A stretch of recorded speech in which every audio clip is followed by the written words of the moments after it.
ഗുരുവായൂർ ക്ഷേത്രത്തിന്റെ സാമ്പത്തിക ഇടപാടുകളിൽ വൻ ക്രമക്കേട്. ഗുരുവായൂർ ദേവസ്വത്തിനെതിരെ സംസ്ഥാന ഓഡിറ്റ് വിഭാഗത്തിന്റെ സത്യവാങ്മൂലം സാമ്പത്തിക അപാകതകൾ സംബന്ധിച്ചുള്ള വിവരങ്ങളാണ് ഹൈക്കോടതിയിൽ നൽകിയത്. 2019 മുതൽ 22 വരെയുള്ള 3 വർഷത്തെ സ്വർണം വെള്ളി ലോക്കറ്റ് വിൽപ്പനയിലാണ് തിരിമറി. രേഷ്മ ബാബു ചേരുന്നുണ്ട്. രേഷ്മ, എന്തൊക്കെ തിരിമറികൾ ചൂണ്ടിക്കാണിച്ചാണ് ഹൈക്കോടതിയിലേക്ക് പരാതി എത്തിയിരിക്കുന്നത്? മറ്റു വിശദ വിവരങ്ങൾ എന്തൊക്കെയാണ്? നേരത്തെ തന്നെ ഈ ഒരു വിഷയത്തിൽ, അതായത് ഗുരുവായൂർ ദേവസ്വത്തിന്റെ പണം സഹകരണ ബാങ്കുകളിൽ നിക്ഷേപിച്ചിട്ടുണ്ടോ എന്ന അതുമായി ബന്ധപ്പെട്ട ഒരു ഹർജി ഹൈക്കോടതിയുടെ പരിഗണനയിലുണ്ട്. ആ ഹർജിയിലാണ് 2024 മെയ് മാസം സംസ്ഥാന ഓഡിറ്റ് വിഭാഗം ഹൈക്കോടതിയിൽ സത്യവാങ്മൂലം നൽകിയത്. അതിന്റെ വിവരങ്ങളാണ് ഈ ഘട്ടത്തിൽ പുറത്തു വരുന്നത്. സ്വർണം വെള്ളി ലോക്കറ്റ് വിൽപ്പനയിൽ 27 ലക്ഷം രൂപയുടെ കുറവാണ് സംഭവിച്ചിരിക്കുന്നത്. 2019 കാലഘട്ടം മുതൽ 2022 വരെയുള്ള 3 വർഷത്തെ ഈ ഒരു സ്വർണം വെള്ളി ലോക്കറ്റ് വിൽപ്പനയിലാണ് തിരിമറി കണ്ടെത്തിയത്. ലോക്കറ്റ് വിൽപ്പനയിലെ തുക നിക്ഷേപിച്ചിരുന്നത് പഞ്ചാബ് നാഷണൽ ബാങ്കിലെ 2 അക്കൗണ്ടുകളിലാണ്. ഈ ബാങ്കിലെ ജീവനക്കാരൻ ക്ഷേത്രത്തിലെത്തി അവിടെ ഈ വിൽപ്പനയിൽ നിന്ന് ലഭിച്ചിരിക്കുന്ന തുക അത് കളക്ട് ചെയ്തുകൊണ്ട് പോവുകയും ക്രെഡിറ്റ് സ്ലിപ്പ് നൽകുകയുമായിരുന്നു ചെയ്തിരുന്നത്. ആ തുക പിന്നീട് ഈ പറയുന്ന ക്ഷേത്രത്തിന്റെ അക്കൗണ്ടിൽ, ദേവസ്വത്തിന്റെ അക്കൗണ്ടിലേക്ക് മാറ്റുകയായിരുന്നു പതിവ്. പക്ഷേ ഇതിലാണ് വലിയ രീതിയിലുള്ള അന്തരം, 27 ലക്ഷം രൂപയുടെ അന്തരം കണ്ടെത്തിയിരിക്കുന്നത്. ബാങ്ക് ജീവനക്കാരൻ നൽകുന്ന ക്രെഡിറ്റ് സ്ലിപ്പും അക്കൗണ്ടിലെത്തിയ തുകയും തമ്മിലാണ് വ്യത്യാസം കണ്ടെത്തിയിരിക്കുന്നത്.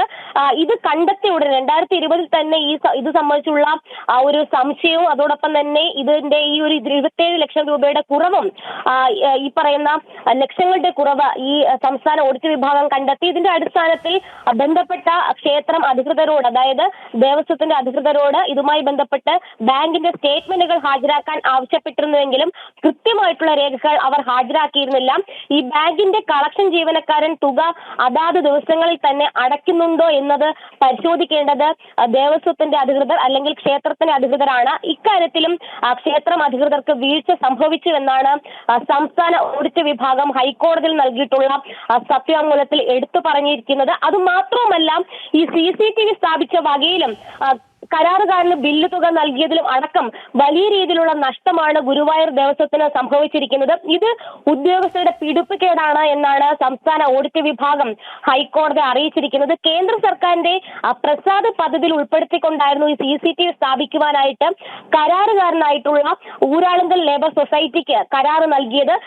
അതിൽ സാധാരണ രീതിയിൽ ദേവസ്വം ഫണ്ടിൽ നിന്നല്ല തുക ചെലവഴിക്കേണ്ടത്. ഈ പ്രസാദ് പദ്ധതിയുടെ അതിന്റെ തുക നിക്ഷേപിച്ചിരിക്കുന്ന അക്കൗണ്ട് ഉണ്ട്, അതുവഴിയാണ് ചെലവഴിക്കേണ്ടത്. പക്ഷെ ഇവിടെ സംഭവിച്ചത് ഈ പ്രസാദ് പദ്ധതിയുടെ ആ ഒരു തുക ആ ഫണ്ടിൽ നിന്ന് ചെലവഴിക്കാതെ മറിച്ച് ദേവസ്വത്തിന്റെ ഫണ്ടിൽ നിന്നും തുക ചെലവഴിച്ചു. ഇത് പ്രകാരം ടാക്സ് ഇനത്തിൽ വലിയ രീതിയിലുള്ള തുക ഗുരുവായൂർ ക്ഷേത്രത്തിന് അല്ലെങ്കിൽ ദേവസ്വത്തിന് നഷ്ടം സംഭവിച്ചു എന്നാണ് ഓഡിറ്റ് വിഭാഗത്തിന്റെ കണ്ടെത്തൽ.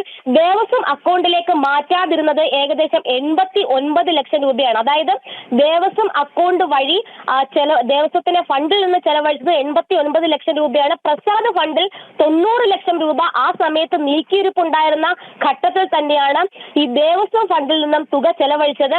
ഇതുവഴി വലിയ രീതിയിൽ പലിശ നഷ്ടമുണ്ടായി എന്നാണ് ഓഡിറ്റ് വിഭാഗത്തിന്റെ കണ്ടെത്തൽ. അന്ന് ഇതുമായി ബന്ധപ്പെട്ട് ദേവസ്വത്തിന്റെ അധികൃതരെ ഓഡിറ്റ് വിഭാഗം ഇത് സംബന്ധിച്ചുള്ള കാര്യങ്ങൾ ധരിപ്പിക്കുകയും ബന്ധപ്പെട്ട ഉദ്യോഗസ്ഥരിൽ നിന്നും നഷ്ടം സംഭവിച്ച തുക, അതായത് പലിശ ഇനത്തിൽ എത്ര രൂപയാണോ നഷ്ടം സംഭവിച്ചത് അത് കണക്കാക്കിക്കൊണ്ട് ഈടാക്കണമെന്നുള്ള ഒരു കാര്യം കൂടി രേഖാമൂലം അറിയിക്കുകയും ചെയ്തിരുന്നു. അക്കാര്യത്തിലും നടപടി ഉണ്ടായിരുന്നില്ല.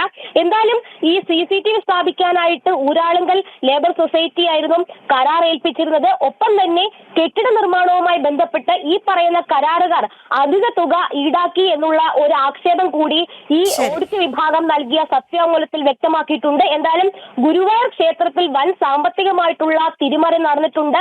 സ്വർണം വെള്ളി ലോക്കറ്റ് വിൽപ്പനയിലും അതോടൊപ്പം തന്നെ ഈ കരാർ അടിസ്ഥാനത്തിലുള്ള പദ്ധതികളുമായി ബന്ധപ്പെട്ടാണ് വ്യാപക തിരിമറി നടത്തിയത്. ഇക്കാര്യത്തിൽ ക്ഷേത്രം അധികൃതർക്കും, അതായത് ദേവസ്വം അധികൃതർക്കും വലിയ രീതിയിൽ വീഴ്ച സംഭവിച്ചു. വീഴ്ച ചൂണ്ടിക്കാട്ടിയിട്ടും നടപടി ദേവസ്വത്തിന്റെ ഭാഗത്തുനിന്ന് ഉണ്ടായിട്ടില്ല എന്നാണ് ഓഡിറ്റ് വിഭാഗത്തിന്റെ സത്യവാങ്മൂലം. കൊച്ചിയിൽ നിന്ന് ചേർന്നത് രേഷ്മ ബാബു.